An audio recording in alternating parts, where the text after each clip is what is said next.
Yes, I also pressed the record button. Welcome to the Eric and Lizz Show. Hello, Liz. Hello, Eric. How are you? I'm good. I'm good. How are you doing? I'm doing wonderful. I'm doing wonderful. It's such a beautiful day outside. I can't even complain, you know, can't complain Well, at that's all. great. You know, I have to share something with our viewers, something I didn't know um, existed. But however, long story short, I got my shot yesterday. Finally, the Pfizer vaccine one. Um, so, um, obviously, I can have it, but I tried to book, through hospital, through pharmacies, and oh my gosh, and Mhm. there's just no appointments. I have no idea what people do if they get up at midnight, to check those websites. And I came across these free walk-up clinics. Oh my goodness. You really go. In this case, I went to a YMCA, 5 minutes from my house, and you. I mean, the first day, I have to say, I went there day before yesterday, Mhm. and the guy in front of me walks in, and they look at me and say, "Sorry, last dose just went." Oh no. Kind of a bit late, it was like 3:30 in the afternoon, and I was like, "Oh, dang, my luck." So anyhow, Oh so my goodness. next day, go back around 10:30 ish. It's true, I stood about 1 hour in line. Um, you just fill out basically a Mhm. profile, and then you get your shot, and it's super uncomplicated. I All mean, the right. problem is you have to wait, but for everybody who is eligible now, just look if there's a walk in clinic, close to your house or something like that, and just stay in line and get that shot. Mhm. Um, Personally, for it hurt less than a flu shot, but Oh my that's my goodness. experience. Less than the flu shot.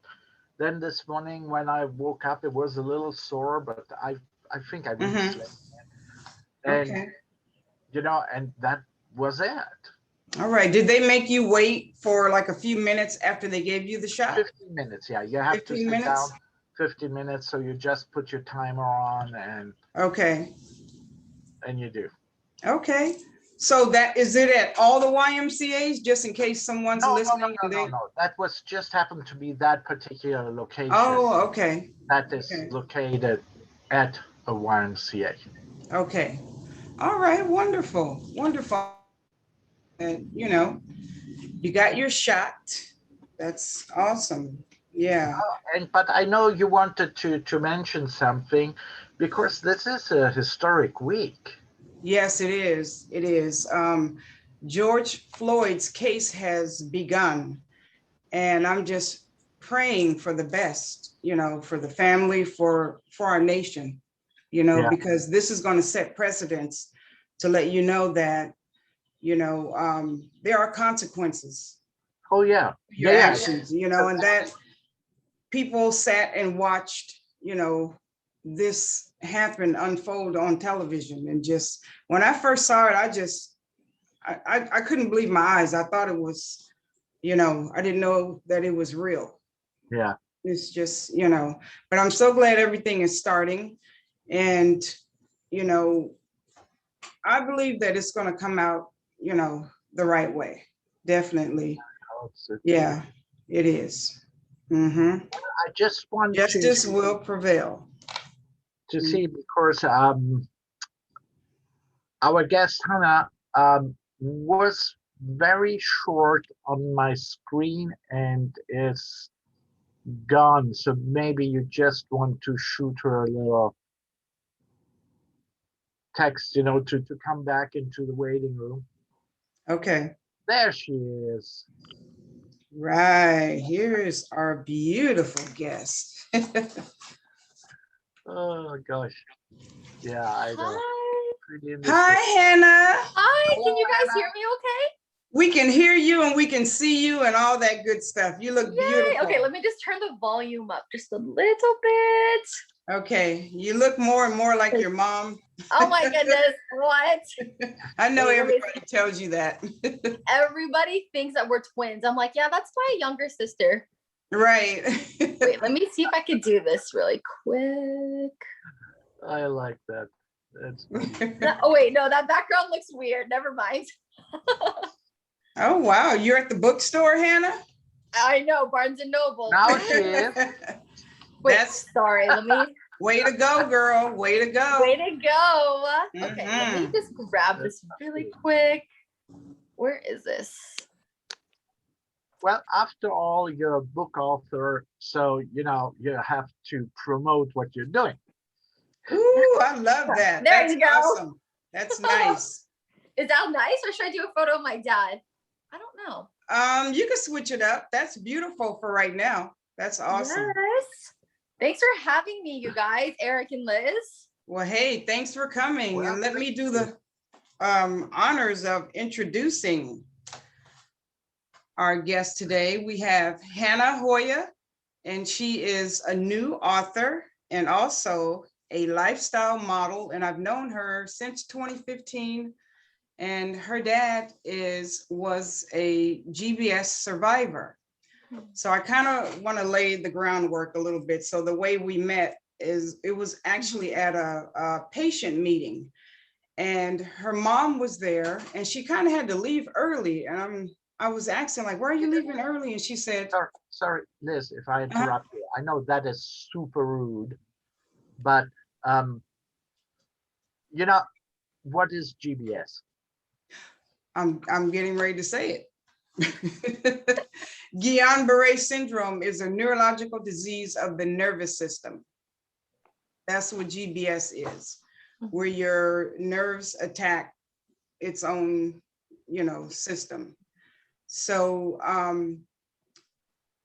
anyway, so her dad actually had GBS. He had chronic GBS, correct? He did, yeah. He had had chronic GBS, yes. Yeah. And then he also had CIDP as well. Yes, CIDP. And Eric, for the life of me, I cannot pronounce CIDP. It's really tough. Can you pronounce it, Hannah? You know what? I'm on the same page with you, so I'm going to try. So I believe it's chronic idiopathic polyneuropathy. Yeah, it's kind of hard. That's why they give them the names. It's so long. It's so tough to say. But yeah, CIDP. Right. So GBS and CIDP is not hereditary and it's not contagious. It's 2 in 100,000 people will get it. And so anyway, her mom was at a meeting and she said that she had to leave early. And I was really, concerned, and she shared her story with me. And I told her the next week I was getting ready to do a fashion show, because I do a show every year, every May, to raise money and bring awareness to Guillain-Barre syndrome, which is a neurological disease of the nervous system. So she told me all about it. And she said, I have a daughter that is a model. So that's how we met. And I invited her to come to the show the next month, and they actually bought a whole table, and it was really awesome. And the fact that I am a Guillain-Barre syndrome survivor, I was really, intrigued with their story. He had it for such a long time, and our stories were almost alike. I was going to school, and I know that her dad was, he was going to be a doctor. So with all that said, I know I kind of jumped around a little bit. Hannah, could you give us a little bit background of your dad, Dr. Florendo Joya? Yeah, I think you did a great job. You nailed everything. But just to add on to what Liz said, yes, so my dad was diagnosed with GBS and CIDP for 27 years. So I was born into a dad who was paralyzed. He was a physician. He was one of the rare ones who got such a severe case of GBS to where it attacked his nerves, neck down, which caused him to be paralyzed. And And it was crazy though, because there were so many times throughout my dad's journey where the chances of him ever surviving or ever walking or ever really living life was so slim. But my dad defeated the odds for 27 years. He actually spent the last remaining 6 years of his life on a life ventilator, living at a nursing facility. So yeah, my dad had such a severe case of GBS. But it really allowed my dad to not base his strength off his physical needs, but really just learning to be resilient through his faith and his family. So thank you, Liz, for everything that you've done for our family. You've been such a big support to us, and having your fashion show once a year, which I miss, brought so much hope to a lot of survivors. So thank you for that. Oh, you're more than welcome. And what I would like to say also, when I met Hannah and her family, that's literally how I got the idea to create the Robert and Estelle Benson Award. He was actually the first person to receive the award that I created for the foundation for the San Diego chapter. And it meant a lot to me to honor your dad. So yeah, what was that? Was that in 2016? 2015. 2015, yeah. Yeah, that was such an incredible evening. What happened? Hold on. I believe we have some photos. Oh, and somehow, of course, did it get? there we go. Hold on. Because here actually, there we are. All right. Thank you, Eric. Thanks, Eric. Let me see. Sorry, my phone got a little glitchy. Let me see. That's okay. That seems to be a picture of you as a baby. Oh, let me see, actually. Okay. Oh, yes. That is a photo of my dad and myself.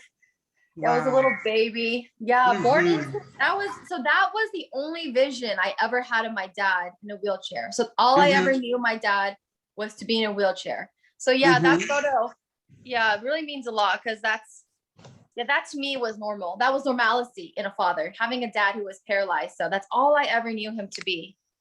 Wow. Yeah. Oh, such a cute photo. Yeah. Let me. There we go. And this is the award, I guess, Liz. It hasn't popped up yet. Oh, you can't see it? No. Well, let me see. My screen sharing is paused. That's interesting. So while he's looking for the photo, Hannah, had you ever thought about your family thinking that if your dad had gotten diagnosed a little bit earlier, that things would have been a little different? Did that ever come to your mind? Oh, you mean if he was never diagnosed with his disease? No, if he had got diagnosed a little bit earlier, because I know that, wasn't he misdiagnosed a couple times also? Yeah, that actually has come across we've thought about that. We were always wondering how, if maybe we caught it earlier, or maybe if we saw a different type of specialist, or because I know technology now is so much more advanced than it was then. So yeah, there's come across a lot of times where we kind of just like took a step back and we're like, man, I wonder if so-and-so saw him earlier, or if maybe he got the disease later on.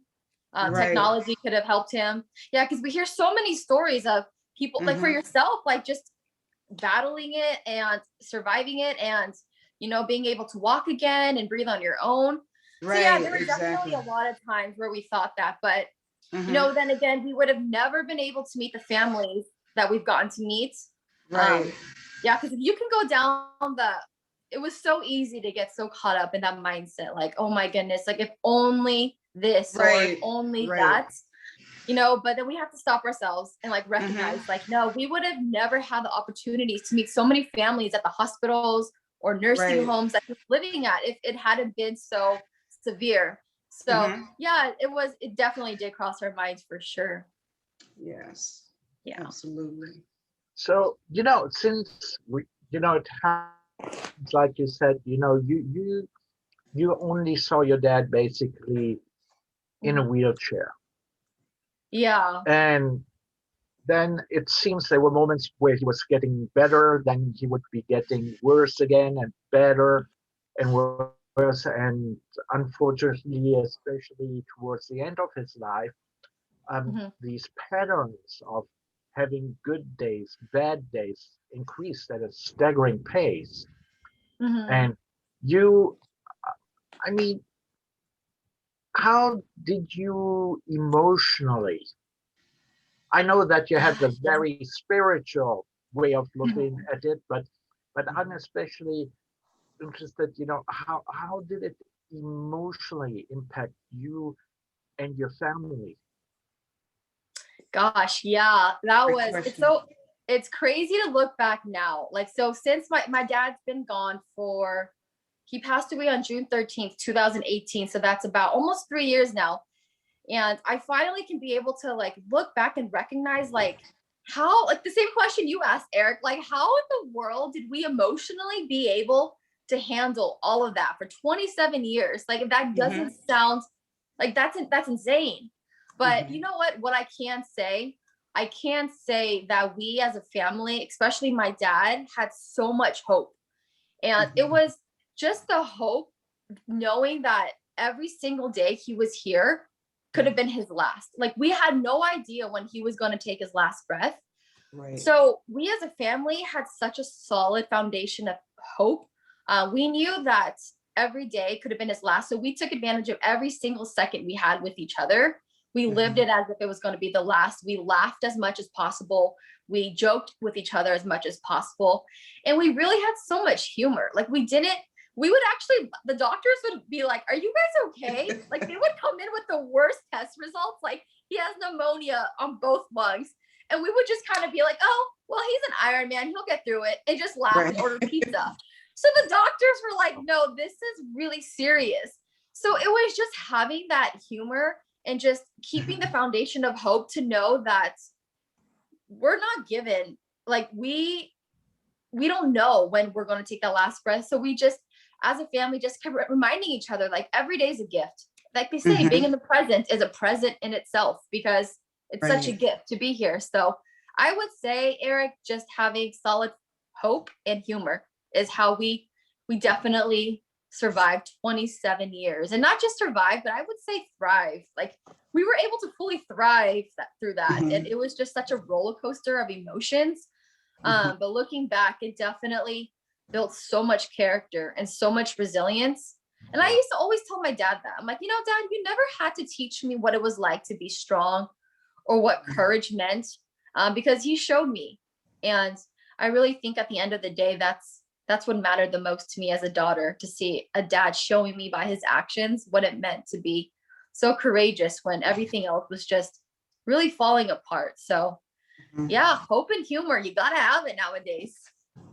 Right, that's for sure. And I admire your whole entire family because, like I said, I got a chance to meet, all of you. And your dad, he just showed so much strength, Yeah. as a survivor, and treatments didn't come out until like later. So that's when he started getting treatments, years later, not like right away. Yeah. And then his final years, I would say, were the toughest for all of us, really, because he would have to get infusions for hours.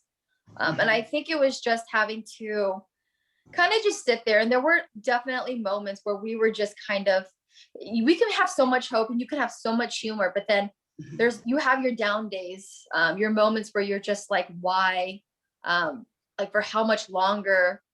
And I would say the final years that he was here were the toughest because we just didn't know what direction he was going to go. We didn't know if he was ever going to be able to walk again or if this was going to be his quality of life.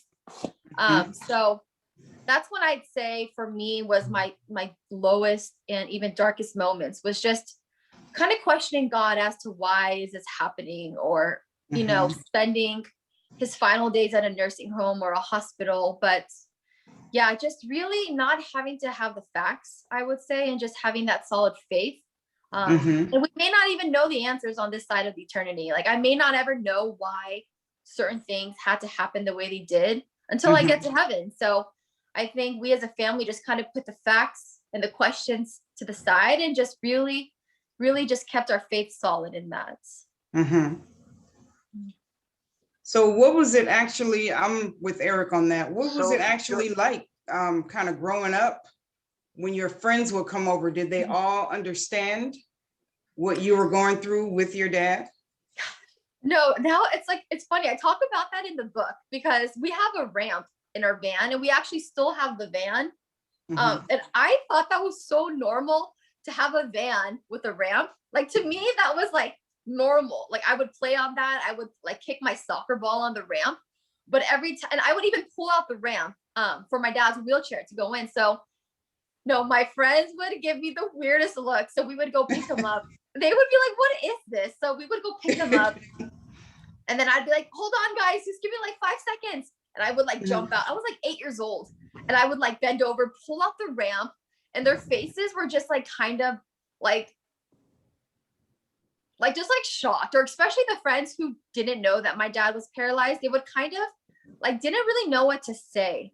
So they were a lot of, and that was just the normal thing for me. And I was so young. I had no idea to them what that meant. Like I had no idea. I thought everybody knew having a dad who was paralyzed was normal, but yeah, it was definitely different for my friends to see that.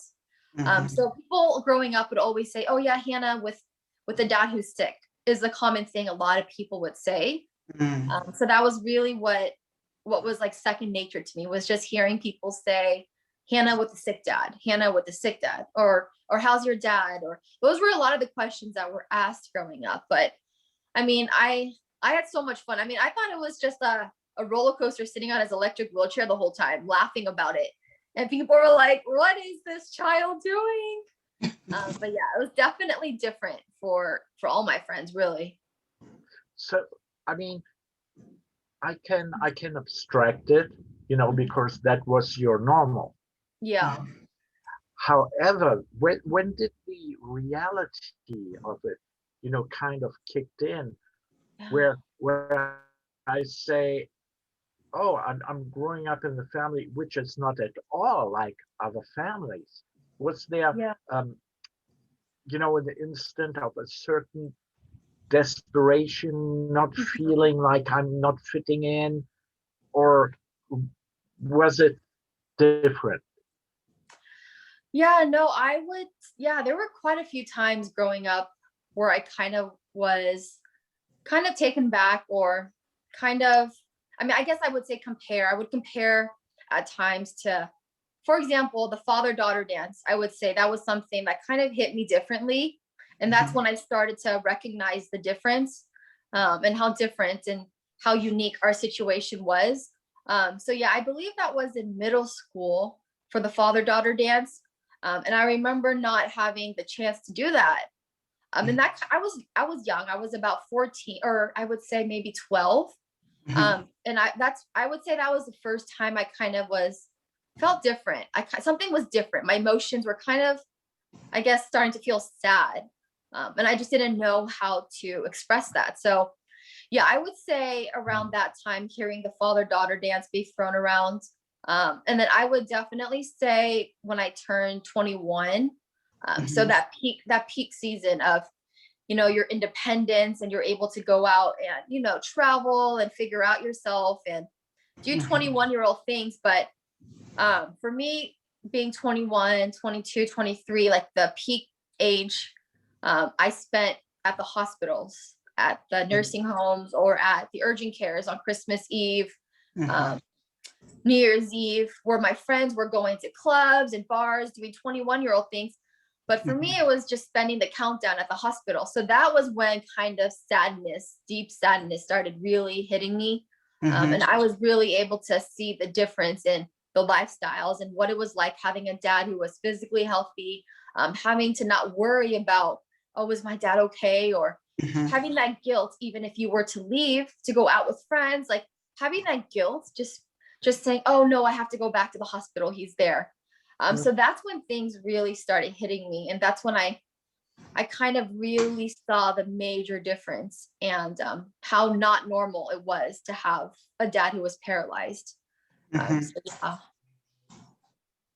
Right. So did you find just spoke of, go ahead, Liz. Oh, go ahead. No, go I'm ahead. holding my thought. Okay. because you were, what was very interesting to me right now is you thought like feeling a certain guilt.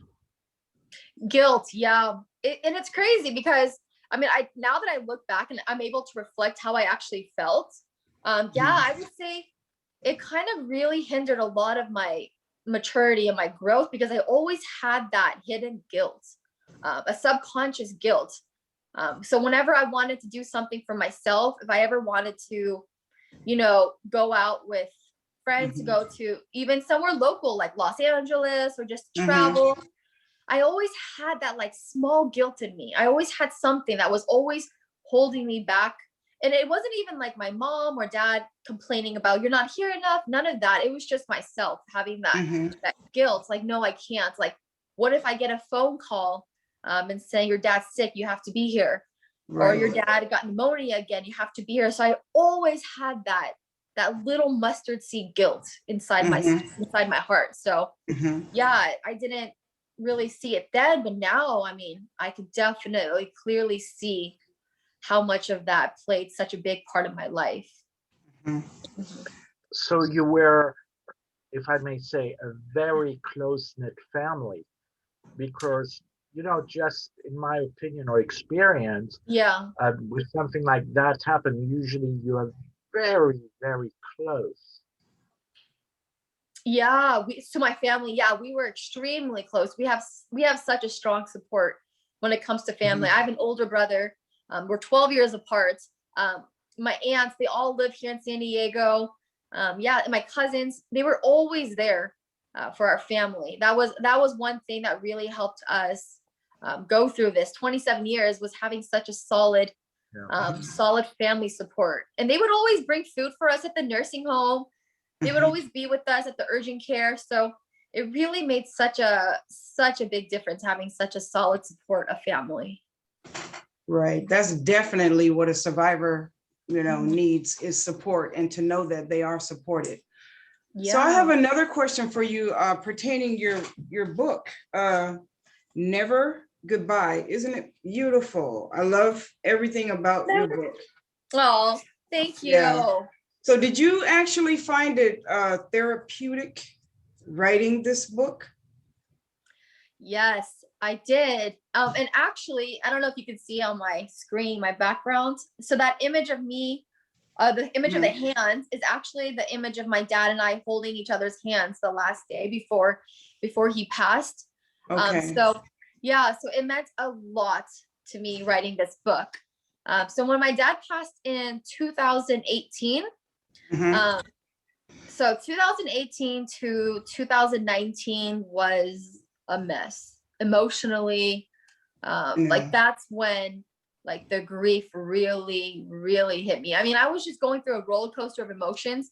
I would say just the shock of it all, because with my dad, he always came out of it. So I think I mentioned earlier, there was a time where the doctor came in and said that he had pneumonia on both lungs, and the chances of him ever getting out of that was so slim. But then he got out of it. So he always got out of everything. So to me, I always called him my Iron Man, because to me, that's what he was. He was always someone who came out of it, a superhero in my eyes. So I struggled a lot with him passing, because it was just like, no, like, there's no way he can't not come out of it. Like, so it was really just the shock. So the first couple months after my dad passed, I was just kind of in shock and in denial, which then I learned with grief is so normal to have shock and denial. You can't process it. So that first year I cried every day. I cried every day. And when I turned 29, it was honestly like a light switch. I turned 29 October 22nd, 2019.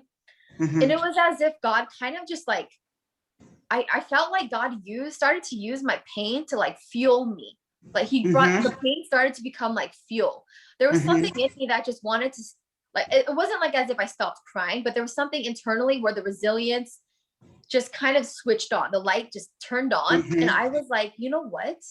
I've been journaling since I was 8 years old. And I actually have a journal entry in my book from when I was 8 years old of me drawing a stick figure of my dad at the hospital. So I guess that was my way of processing my emotions at 8 years old. But I always journal, I always write, but writing a book has never been in my agenda. I never went to school to be an author, never thought I would write a book. I didn't even know the difference between fiction or nonfiction. I'm like, I don't know how to write a book. No, but when I turned 29, I would say that I kind of was like, you know what? I've been journaling every day. I'm gonna use all my journal entries. I started gathering all my journal entries, just gathered all my journal entries. And I thought to myself, if I'm feeling so alone, or if I'm feeling so sad that I lost my dad like this, or just shock and grief and denial, like, I wonder how many other people out there feel like this. And that was my light switch, to know that there is somebody else out there who doesn't know how to handle grief with hope. So like, it was a light switch. I grabbed all my journal entries and I just started combining everything that I saw that I feel like for me helped me with my grief. And I was like, okay, that's good. That's good. And I just kind of like brought it all together. And I was like, it really did, Liz, help me so much with healing, because I mean, there were times where I just was just staring at my wall and not even knowing like how to finish this book. Like, but then there were times where the healing, just like, that's part of healing. It's just having your moments to just allow yourself to just be sad. And that's what this book did. And writing it helped me to be so real. And I actually said that in my book, in order to heal, you have to be real, because that's how you heal. It's just acknowledging your pain and recognizing that this is a tough, hard season that I'm in. And it's okay to just want to stare at a wall for a couple hours and just process everything. Exactly. Because you never know how grief is going to hit you. And what I also wanted to mention was the fact that your family was your family was the first family to actually do the walk and roll here in San Diego. And you guys set the date around your dad's birthday. And I thought that was awesome. He was able to attend, and it was so very special. And he got to meet other survivors, and a lot of information and a lot of wonderful things came from that walk. I mean, I would never be able to describe the way I felt when I saw all those people there. And, you know, a lot of them, they had questions, and, you know, we were all doing the best we could to answer questions, you know, because it is a rare disease, and a whole lot better with information and resources. You know, but a lot of things, you know, transpired that day. Like I said, it was, you know, your dad's birthday, and a lot of connections were made with other patients, you know, which I thought it was really, really good. And the facility that your dad was at, all of them attended, I believe, a lot of them.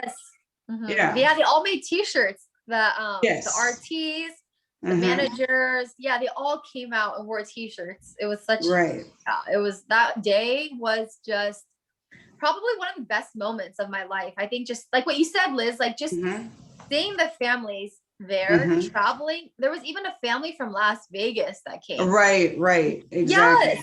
That day was it was just like, I think what was so special about that, of course, having my dad there and see it, but I think it was the community of everyone coming together, and just allowing people to feel like they're not alone.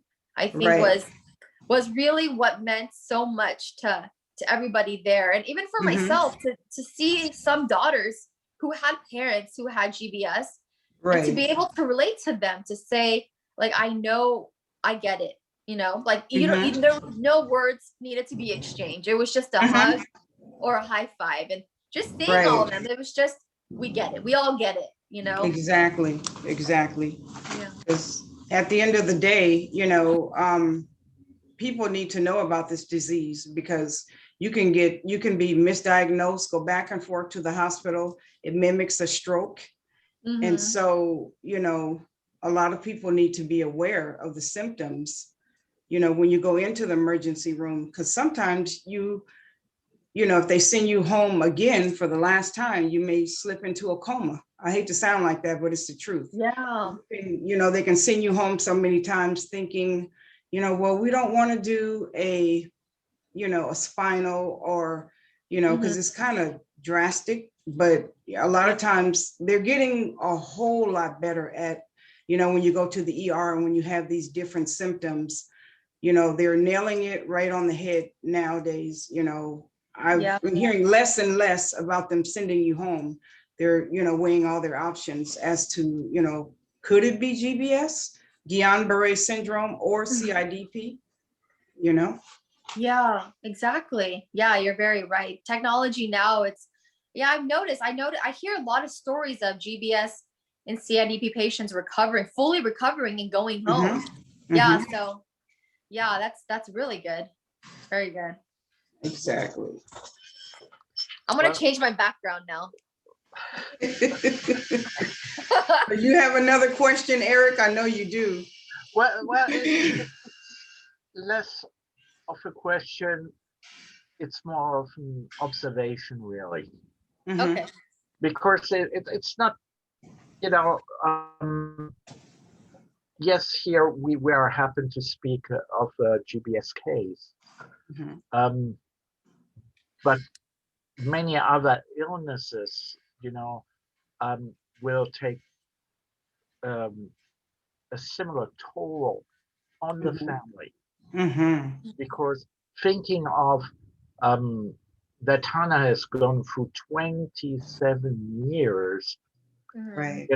having a parent, living with a disease with so, how should I say, I don't want to say diminished, because that would be the total opposite of what you're trying to say, Hannah. Yeah. Yeah, no, very severe, very severe. I think, what I want to say, it's just, it's your normal, it's not normal. Yeah, exactly. Yeah. And then, I'll be lying if I said that we were always happy. We were always hopeful.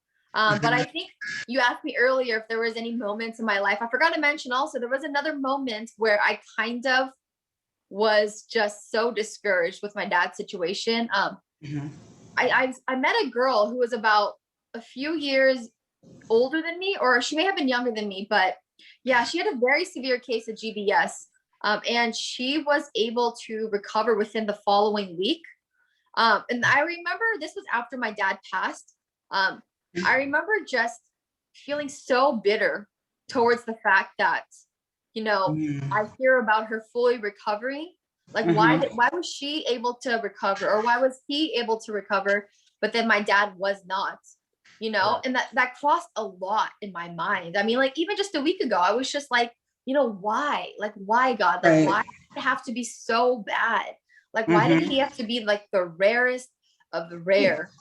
And, I don't know why it had to be so bad, or why it had to be so not normal, or why I'll never be able to say that, I'll never be able to introduce my future children to my dad because he's not here anymore. Those type of questions, like, why? And, like I said, I probably on this side of eternity will never know the answer to why.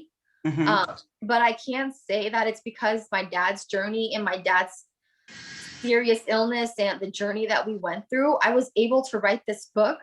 I was able to be able to relate to people who are going also through such difficult grief, to be able to just, like, I would never have been able to be relatable to anybody going through grief. Like, there were times I wish grief was not part of my story. I wish I didn't even have to say that word grief at such a young age. But, it's actually, I can see the light to this all. I could see how now I'm able to kind of just look at like I even had someone reach out to me a few weeks ago saying, hey, I lost my mom.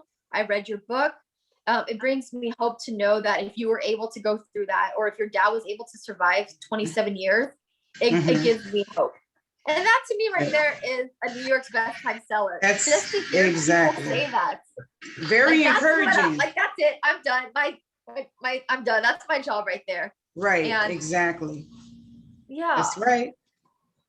That exactly. So yeah. So Hannah, I hope that, you know, your book is going to be very, very inspirational to many people. Unfortunately, I say many because there are so many people out there which are going through similar situations and just have to handle, you know, that grief in one way or another. So just having, you know, um, another person out there with Oh, did he freeze? Is my phone freezing? put it out there. I think that's his. You know, it's. Oh, Eric, sorry. I think You're froze. freezing a little. Would say, you know, it's just another inspiration. It's okay. We have some backlogs. It's so the first. All right. Yeah, it was kind of freezing a little bit. But yes, the inspiration that's going to come from your book, if you inspire, just like you said, just a few people, then your job is done. You know? Exactly. Yeah, and your I job think is what done. I heard. Oh, sorry. Go ahead. Oh, I was saying, I think, Eric, yeah, it was a little glitchy, but I think I heard you say that a lot of people now are going through grief. And that was one thing also that I really wanted to enforce, that with this book, Never Goodbye, #GirlDad, our journeys or our pain or our grief may be completely different. Maybe you never had someone who was paralyzed, or maybe you didn't lose a dad, or maybe you were much older. But that's the thing I really talked about a lot in my book. Like pain is pain. Like it doesn't discriminate, no matter what age, no matter like what season you're in, it's pain at the end of the day. And grief is grief. And we're all in this together. And it's just allowing yourself and others who are feeling so lost and not knowing how to go through this hard season, especially now. I mean, 2020 and 2021 have been difficult years for a lot of people. And that word grief has just been kind of being thrown out everywhere. And it doesn't have to be losing somebody. It could be grief or loss of purpose in life, or it could be loss of identity, or just loss of self-worth. It could be any area where you can experience grief. And that's the thing I think a lot of people get kind of unaware of. Like, it doesn't mean you didn't lose somebody, we can't be relatable, or no, we all have special, unique journeys of grief. And just knowing that you're not alone is going to be the biggest game changer, I think, for people who are struggling with not knowing what to do. Yeah, so that's my hope in this book, really, is just, I really want people to know that they're not alone, and that, you know, there's still hope in your darkest days. And just coming together and just being that brother and sister in Christ to each other is really what I want people to know. Right. And I also think it's, you know, I know when I did my book, a lot of my friends were saying, you know, the book inspired me. You know, it inspires anyone. This book can be an inspiration for anyone going through anything. Exactly. Yeah. And like Liz, Liz is an inspiration herself, because the fact that you still continue to help others and to bring awareness and be an advocate for GBS and dedicate your time and your energy to helping other people, Liz, like, you've inspired us as well. Like, there's no coincidence that we came across each other's path. Like, you are a warrior, you are a boss, and thank you. I love your dresses. But seriously, you are such an inspiration, honestly. Thank you, Hannah. I appreciate that. I received that. Thank you. Oh, that is wonderful.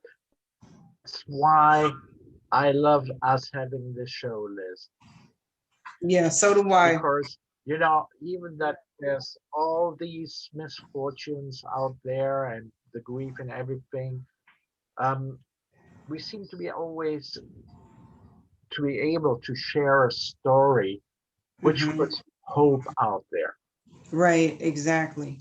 I love that, Eric. That's what you nailed it, Eric. You guys are storytellers, and like Yeah. that's what life is all about, Eric. You guys are doing such an amazing job by being storytellers. You're telling people stories. You're letting people know like they're not alone. Like it could be any type of story, but that's what life's about, is telling your Mhm. personal story. So yeah, when Liz told me about your show, I was like, Eric and Liz, yes, anytime, any day, story tell all day. That's what life's about. All Sharing your right. story, being vulnerable, being real, and just telling it how it is. That's right. So our viewers, we want you guys to go out and purchase. It's on Amazon. Please give this beautiful young lady a review You're on so sweet. Amazon. That'll be awesome. So, Just and I'm going to make sure that on our YouTube recording, there's going to be all the information.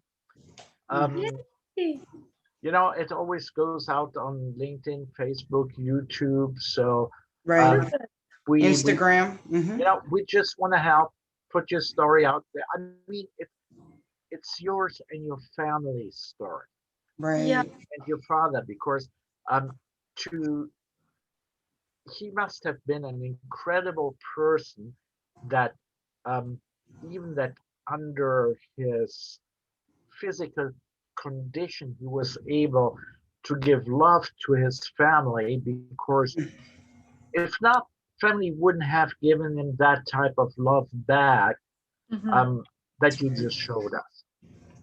That's right, Eric. Exactly.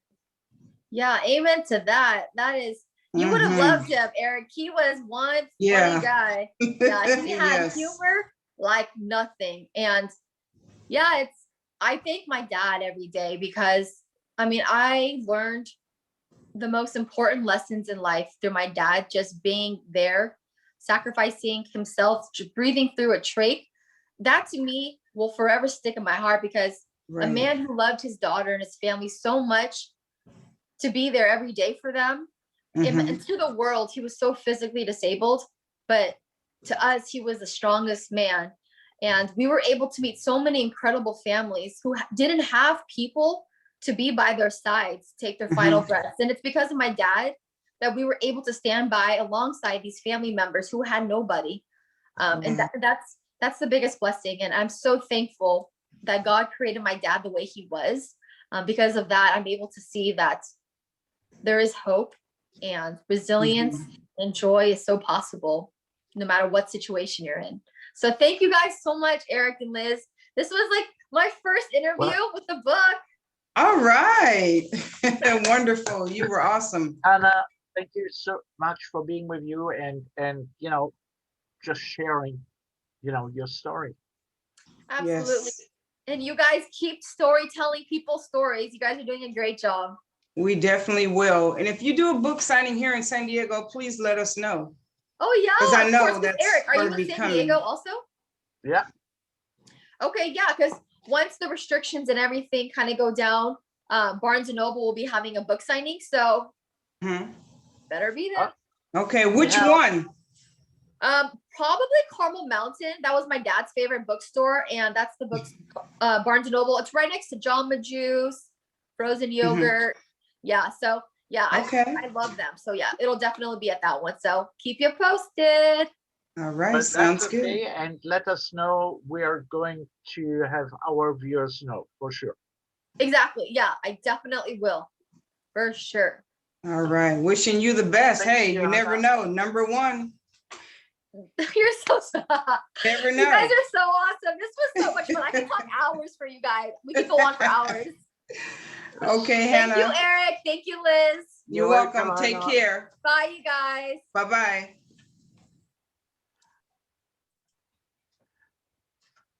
Yeah.